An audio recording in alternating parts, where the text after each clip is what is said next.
L'esclavagisme existe depuis des siècles en territoire mauritanien.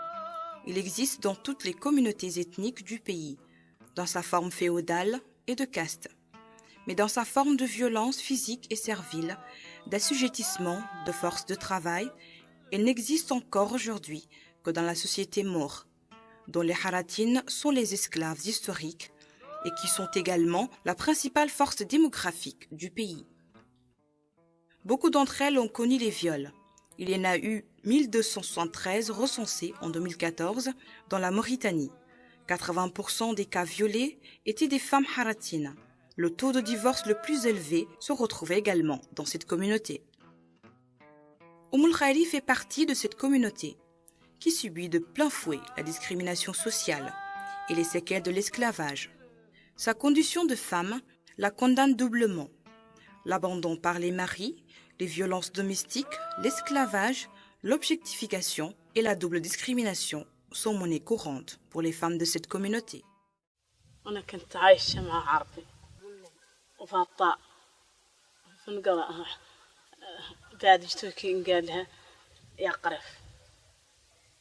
وأمي ما عقلت عليها ماتت عني ما عقلت عليها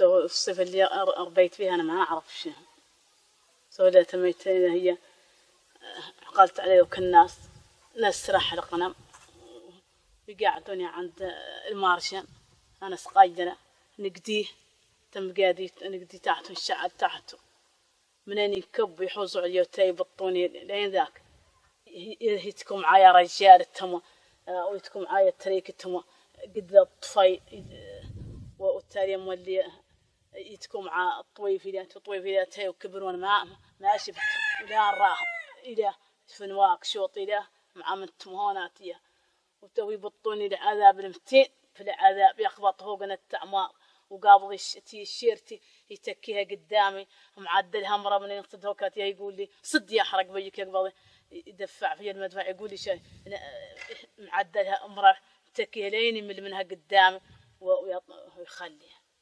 ويسووني يقول لي هذا للشاش ترى الشيش كونهم من الصدان هوكاتيها يقبضوا ويتكلم لي بكلام نصارى يقول لي احرق بي يقول لي اللي كون التركه شنو تونا قبض انا نقولوا له انا الباس ما كنت نلبس ولا كنت نعرف قاعد باس الملاحف ولا شيء كنت تلبس انا كنت هاي التركه كامله خرقتها لها قفيطينات وحويلي عقدوا علي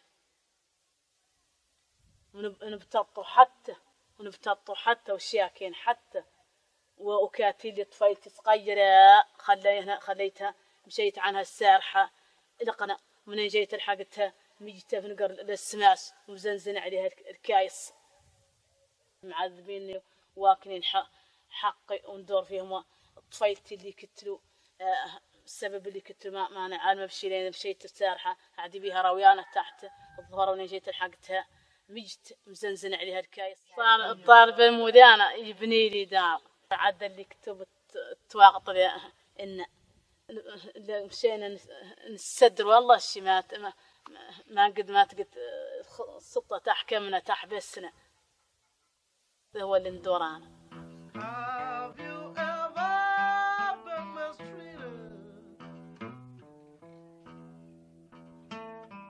Une volonté proactive qui se révèle également dans le domaine de la revendication civile. Comme l'ancienne esclave Aïchana, la première à avoir été libérée par SOS Esclaves et qui s'est engagée aujourd'hui aux côtés de SOS Esclaves. La résilience accrue de ces femmes permet de garder intactes les chances d'éduquer à l'école leurs enfants.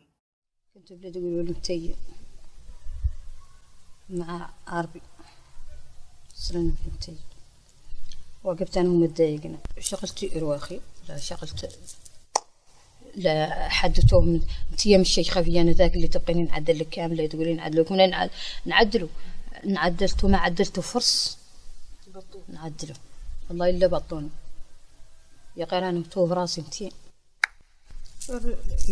يخطأ ويسخط ويوضع ويقبح ويوصل من الكلام السود ما يظل قاعد دقايق حتى قعدوا يقول لي هون هو كان قاعد ما يجاوب اخبار يقول لي هون ضرك اللي انا هم بين حرب البسء ما قط جبرتنا ما وكعلونا عليه شو قط جبرتوني شوفي والله الا دقيت والله اللي عدلت العيش، والله اللي بليت، والله اللي حكمت أولادهم، والله اللي رضعتهم.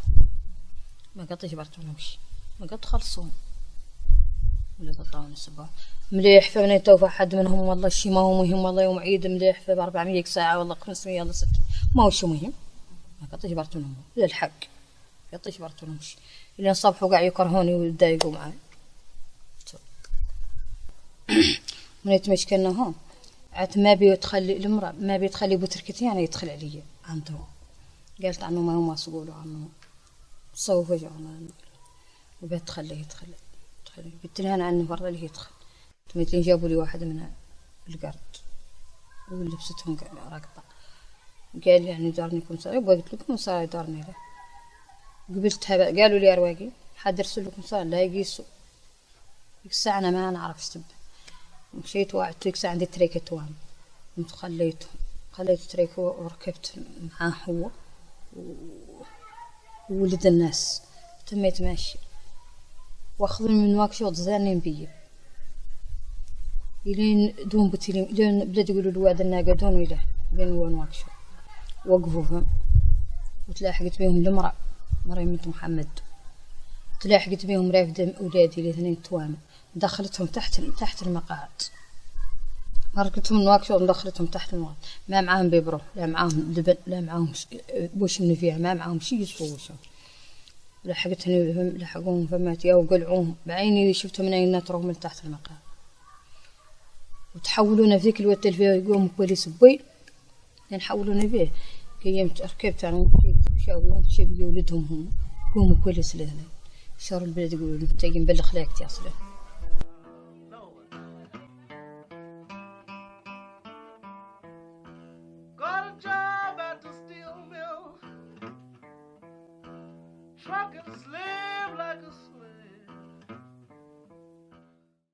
Habi, ancienne esclave presque aliénée, comme elle le reconnaît elle-même, mise beaucoup sur la chance qu'elle a de fréquenter le centre communautaire de la FCF à Arafat pour tenter d'alphabétiser ses enfants. منين شوي اعتقت أنا وخياتي قاموا تركونا مزلنا حيين كل خيمة منهم قبلت مني الشير عبيد دماني لين نقول الحراطين لين نقول لا العبيد. ذيك المناسبة أنا تميت معام لين عند الحمد لله بقدي هذا البات كيف البات قلت لك عنهم كانوا يبطوني بقى الشراب نشرب هي غير الشراب الصعيب ولوكير الصعيب يعني قلت لك نظل سارحة والله ونظل سارحة ونجوم بات نصب وبات نحل بذاك الحيوان. ومنين قلت لهم نصلي مولي يقولوا لي مرة هم معلمين باش نصلي يقولوا لي عن الخادم ما تصلي داير على راسها. لا قلت لك تشوف الناس لا تصلي ونحن زانوا نتيمم توبون وبنت الحامرة اللي تعدل الناس أنا ما نعرف شي اللي ينعرض ما ندير على راسها. قالوا معنا نازلة من عند مولانا على الخادم ما تدير على راسها وعن عرتها اللي من عند ركبتها لسرتها. هذا هو اللي يقولوهم عن خادم عرتها من عند ركبتها لسرتها وعنها ما تدير على راسها وعنها ما تصوم. والله لا يجنيتكم عمتو زمقع واحدة أنا معدلينها قاعمهم بينهم هم والله لا يجوا يتكتوا احنا هوب انا ما نقول شيء انا مالي خايفه. انا حد عندهم هم ما قد تزوجت جابرته لا منهم هم يعني ما قد تزوجت. اول خايمه انا قبضهم والله كيف ما قلت لك قبيل ما زلت صغيره ما تقع تقع نراني لك ما بتوقت امي. اول خايمه انا قبضهم الاولى ما تعاطفت معاه والثانيه مولي هذا النمر واحد من التنواجي وهذا النمر الشاري وراد مولانا عنه قبضني وارتحم عندهم وبقيت انا قاعده في النمر. هما انا ما قد قراني حتى الاحصاء قلت لك ما قد حصيت ومنين جيت هون وتيت الروق الاحصاء هون وكل شيء وكلفت به عادوا يرفعوني شوارهم هم انا اللي نحصي قالوا لي دل جايه منهم نرجع العربي قال عنهم يدوروا يعودوا عندهم توافق والدي نجبرهم ونعود نحصي. قلت انا الصح هون هي البلديه هون دار الكتاب قلت لهم عني عربي انا ماني راجعه من السعوديه ما نحصي.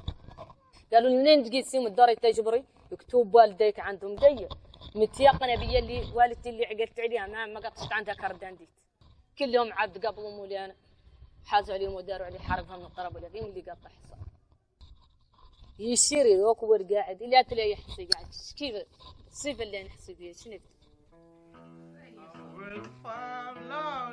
Une préoccupation pour leur progéniture que l'on retrouve chez la jardinière Zeynab Bint Oulam, dont le principal souci demeure la reconnaissance civile et l'émancipation. حالة يرضى لها بحالة ما زينة شيت ما يعرفوا حتى كيف تصلوا حتى الوضوء ما يعرفوا حتى حياة المعيشية ما يعرفوا كيف هيك ما يعرفوا إلا كيف الحيوانات ما عاد معقول تو نحن نتأقلموا معاهم كان ما بهم شوي هم ما يجونا قال انهم يكون شاكين انك الحياة عندهم المصرية الصحية صحيحة لكن من طريق من نظرتهم نحن يعرفوا انهم ما كانوا فيه نشوف هم ناس وسلاء نروح نحاول حالنا معهم كانوا ينضجوا لأن ينضجوا يقولوا رمز الحرطانيات وذاك الماضي كامل ينفضوا.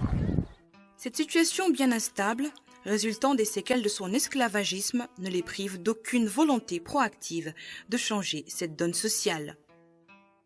Que soit par une petite table ou par la culture maraîchère, elles sont de plus en plus nombreuses à chercher un équilibre socio-économique pour elles-mêmes. Zeynabou Bint Oulam, habitant en périphérie de Nouakchott, a opté pour la culture maraîchère en pleine capitale. Elle parcourt des kilomètres tous les jours pour s'occuper de son jardin, son unique gagne-pain pour la survie de ses enfants, avec des résultats encourageants.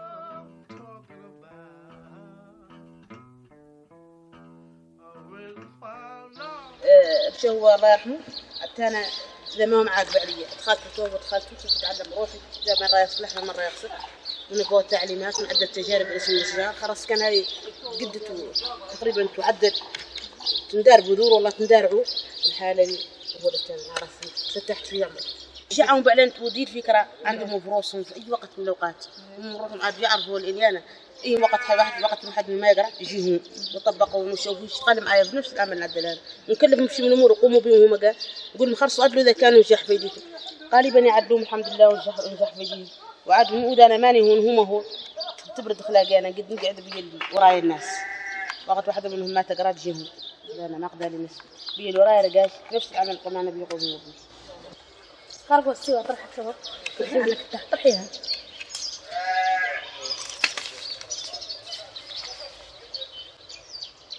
احيانا مثلا مقلب عليه فيهم حساسيه من اي امراه تمد يدها شي قال حرطاني ولا عنده شي حرطاني ولا عنده شي ذاك انت ما تقول حرطاني عنده شي تقول المراه لا يقول لك هاي المراه حد يكون يشده يمشي بيه يقول انا ما يملك الات لي يمشي بيه انا امراه تشتغل وراني جايه لا يشتغل مسجعوني اكثر عاد هون دون اتنجبر مسجعين كثير في العلايات ما تشوفني امراه وزين عندي حتى لاني عايشه ولا مرحبا في الحال ما مرحبا كتب اساس رحمه الله مرحبا في الحال لك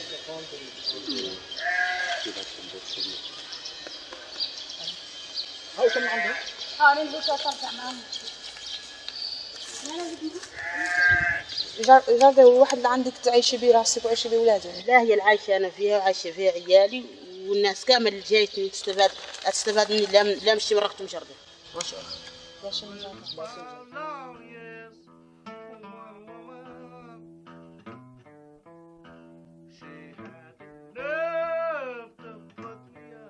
Une émancipation que Wahba recherche quant à elle dans la confection des Melarfa, à Elmina en périphérie sud de Nouakchott, au domicile parental où elle loge en attendant que sa maisonnette se termine.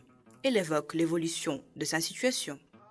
يقص المساكين من عند بليد البليد هذا بعد كاع هو اول عنايه بعد كاع بالمساكين مش عرفهم بينا احنا مبركين في الكل هما اللي وانا ما خيبت لهم والله نسلفوا لي خلصت لهم وقياتهم بصيفتهم ما يسالوا ويا 5 وقيات واقبوا 50 صار يسلفوا لي اذن نبيعوها بالخام انتاج الحمد لله رايهم اللي انتاج سلفوا ما رايهم اللي قاعدين به وباقي اللي خلصت ديك ال50 سلفونا هما اللي 100 اخرى ال100 هما اللي رايها شويه اذن نعدلوا بها هذه اللي خلصت هما اللي 100 وهم جزاهم الله خيرا قالوا لانهم ما عندنا كاع كنا راسنا وطالبينهم يزيدونا في راس المال هما اللي ياك نزادوا انتاج ونردوا لهم شفتي سلفهم هم عندنا كنا بيت واحد من السن لا هو اللي عندنا لا عندنا باش زايدين وبينا اللي احنا ما عندنا راس مال انتم كيما قلت لك نخيطوا اللي الحي اللي يعطوك شوي ما وشي ما تقدري اي شيء توكلي منه تشربي وتبني منه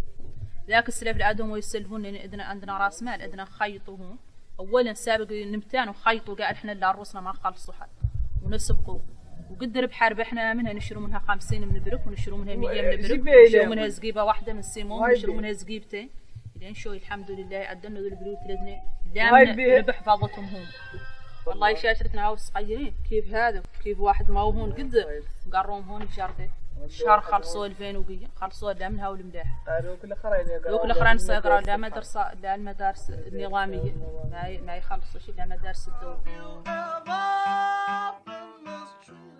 Président de l'ONG SOS Esclaves, Boubacar Ould Messoud dénonce la violence de la situation de cette frange de la société.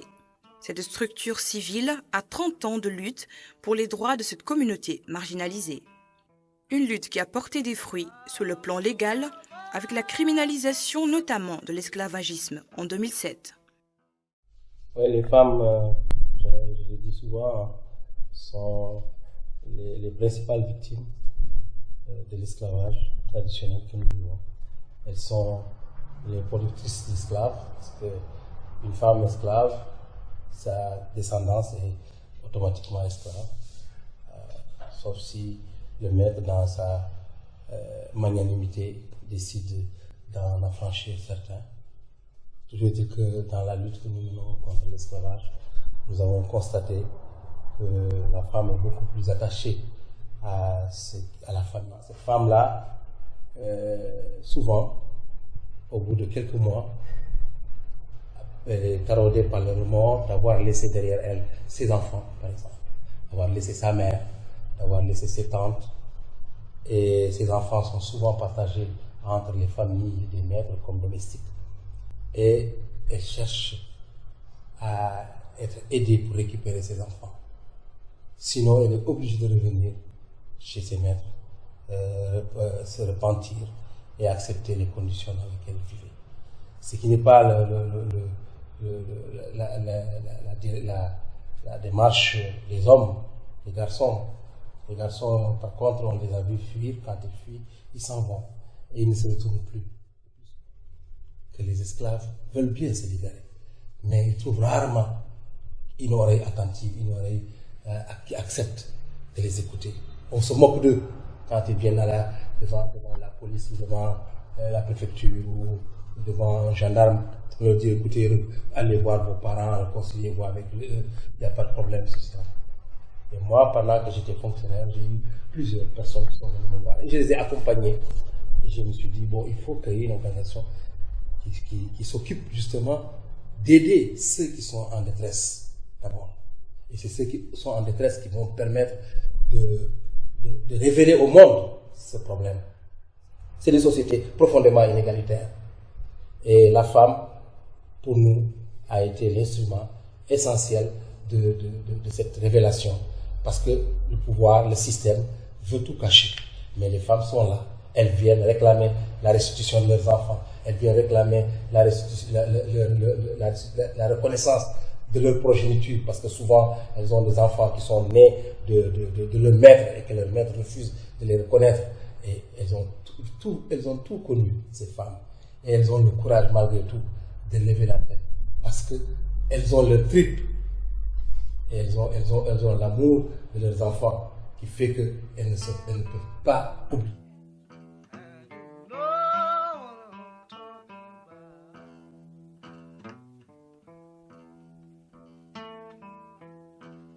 Aminatou Mintili Mokhtar, présidente de l'association des femmes chefs de famille, insiste sur la précarité de ces femmes, pour qui une partie de la société civile se mobilise, mais qui attend plus de fermeté et de volonté des autorités. Cette situation bien instable, résultant des séquelles de son esclavagisme, ne les prive d'aucune volonté proactive de changer cette donne sociale. Donc la femme Haratin vit un calvaire. C'est le calvaire de l'ignorance, le calvaire de la pauvreté et le calvaire du manque d'accès aux ressources nationales. alors que les femmes aujourd'hui, en particulier les femmes haratines, constituent un pourcentage très élevé parmi les populations les plus pauvres.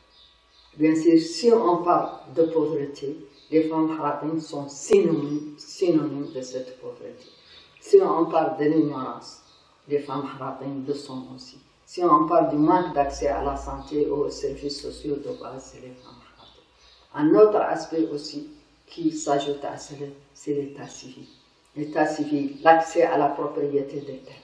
Donc les haratines en général n'ont pas l'accès à la propriété des terres, mais particulièrement les femmes. Les femmes, c'est elles qui cultivent dans les zones rurales, c'est elles qui font des travaux ménagers, c'est elles qui font des petits commerces, c'est elles qui sont les petites commerçantes ambulantes. Mais tout ça ne peut pas revenir, ne peut pas satisfaire les besoins immédiats de la famille parce que il n'y a pas de capital, c'est-à-dire que les moyens dérisoires, ce qui fait que aujourd'hui, les 90% des personnes qui travaillent dans les ménages, c'est des femmes haratines.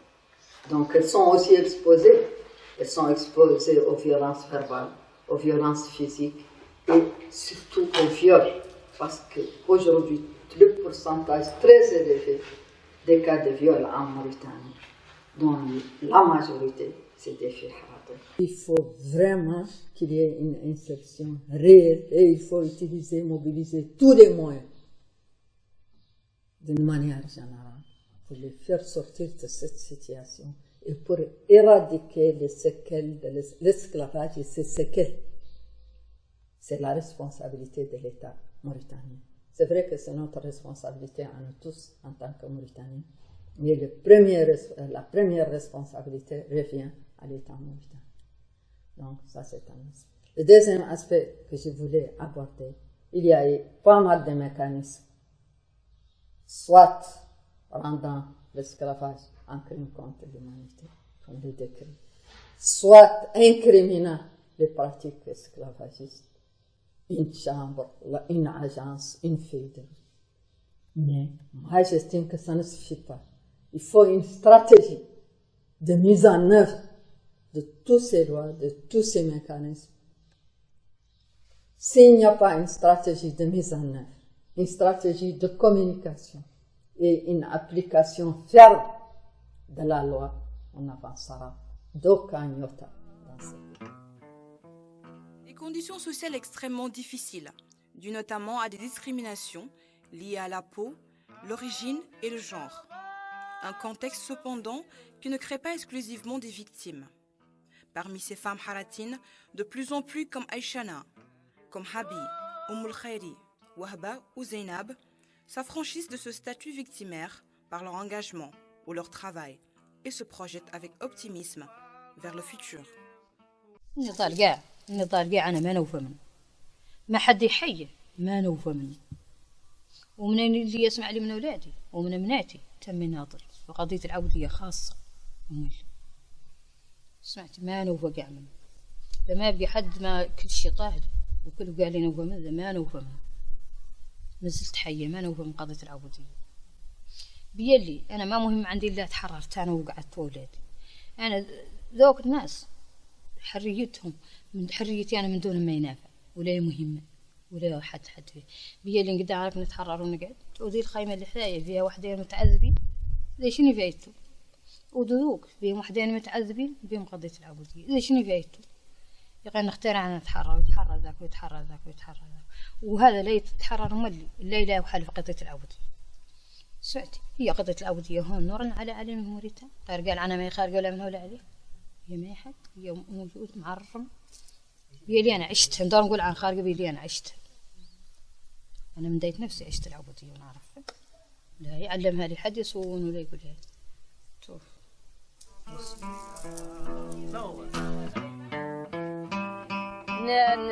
نضالي نعاون الناس بعد ما فاتوا جبروا حريتهم، ومنين مولي ونعرف عنهم مولي ما فاتوا جبروها، حتى هم قاع الحقوقيين اللي ناضلوا قاع ما فاتوا جبروا حريتهم.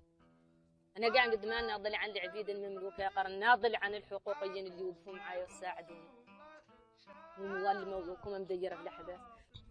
وعلهم يطالبوا بنا يقار العبيد وموريتان ما يجابر الحق. أنا يجابر خير فيها تقيس ذوك الدول المرقب إن قاعد تعود عايشة موريتان حقوقها موريتان ما يجابر ولا معروف بهم ودي ما معترف. لا نمشي وعد السيارة الشهر ده 11 طارحين هذه يطول أعمارهم مرقين هذه يجيبها هوناتيها ونصب هوناتيها والله لا بقصرت القدحة والله لا باليت ونجي ونرد راسي تمر هكذا حرف راسه ما اقول لي تقوم يا حرق بي وكذا ما قبل لي ستيشن ولا انا ما اخبط نبغي انا نتجه تاي على الخاتم ممكن تجيه الشمس طالعه وشاشرتي يمشوا يقراوا ونراعي فيهم ما هم مقلعه مني ولا يبتطوا ولا هم معدلين كيل قنم كيل عتاري سمع المعيس وتهزهم الله خير يطول اعمارهم.